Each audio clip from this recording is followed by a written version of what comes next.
So really, I've been going down this path my whole life. Yeah. Yeah. So I've always been Time just caught creative. up to this. Honestly, the creative came before the analytical stuff.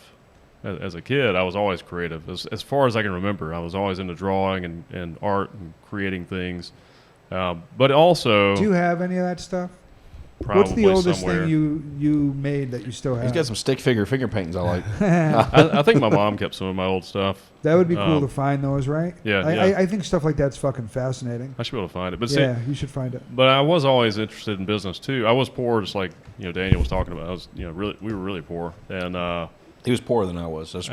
Mom, that's for you. Neil was poorer than I was. but Did you have indoor plumbing? Oh yeah. You win. I was military brat. So Yeah, you win. we had the essentials, man. I guess poor is relative. But, yeah, for sure, right? Poor is a mindset. Yeah. So yeah, we were poor. Yeah, y'all were poor. Yeah, we didn't have plumbing, and we would actually get water. We'd go across the street, and they had one of those wells with a bucket, Yeah. and we'd drop that in the well and pull water up. Yeah. Where is that, by the way? Do you ever go back It's in there? Ashboro. Yeah, my parents still live on the property, but Really? it's in Same a different property? house. Yeah, different. Yeah, they got rid of the asbestos house, right? I mean, we were poor, but in a lot of ways we were rich too, Should go walk around with a camera. because we had land and I had family. I didn't realize I was poor until I was older. Mm-hmm. Well, where did that? What was the realization that you knew you were poor?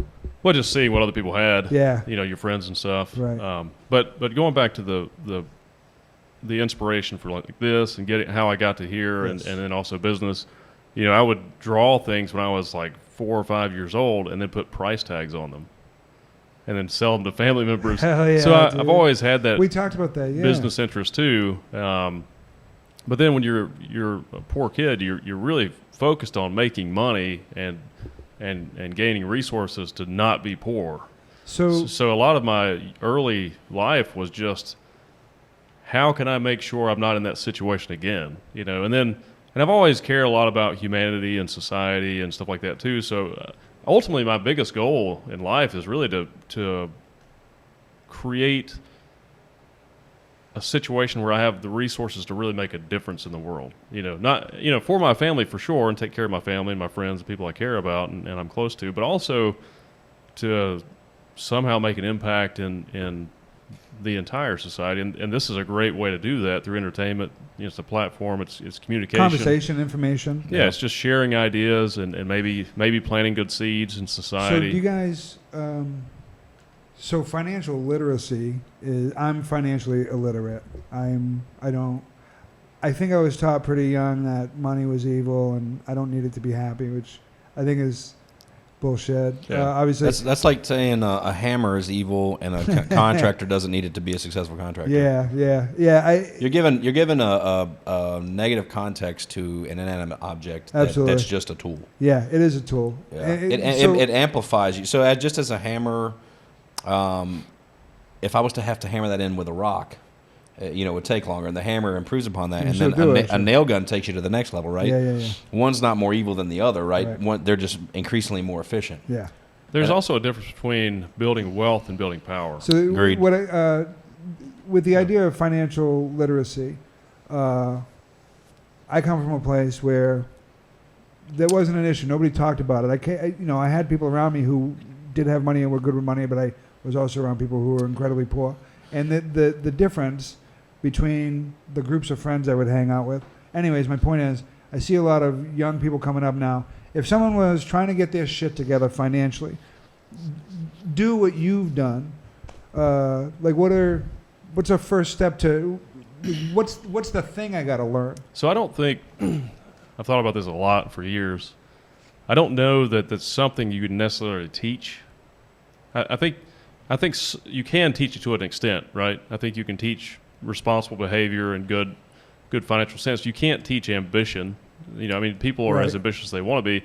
I think that's the problem we have to solve in a society is we need to raise the floor high enough where there's no poverty, where everyone has truly an equal opportunity to aspire to do what they want to do with their life. If they want to just have an entry-level job their whole life, that's fine. They can do that and have a decent life. They have a decent place to stay. They have health care. They have all these basic needs that are met. They're not hungry. They're not unhappy.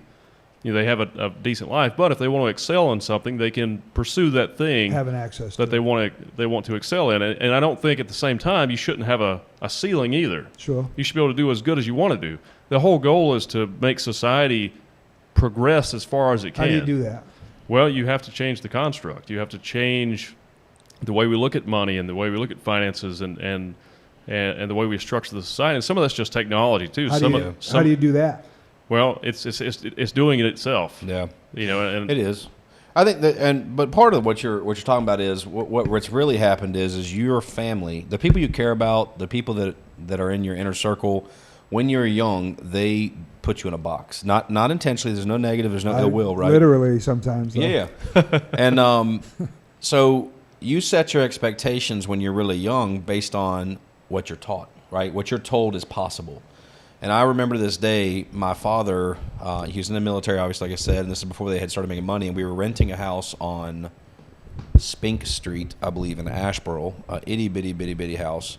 And I remember making some comment about, I'm going to own a house bigger than that one day. And I was, Dad, why don't you buy something instead of renting? And I was probably, I don't know, 9 or 10, 11 years old. Where do those ideas come from? Exactly, right? I used to have the same type of ideas too. Yeah, but I think the problem would be is, as a child, I think children, though, think about children. Don't children challenge the status quo? Don't they ask? Aren't they? At first, what happens is over time is parents, people that are influenced, like they continually put you in this box and they tell you what is and isn't possible. And I think some children, you hit some dogs, they back up in the corner. You hit some dogs, they attack you, right? I think some children just go, I don't buy that. I don't get it. And I was just naturally inquisitive. I questioned everything. It didn't make sense to me. So where did that part come from? Where did the drive come from? I don't know.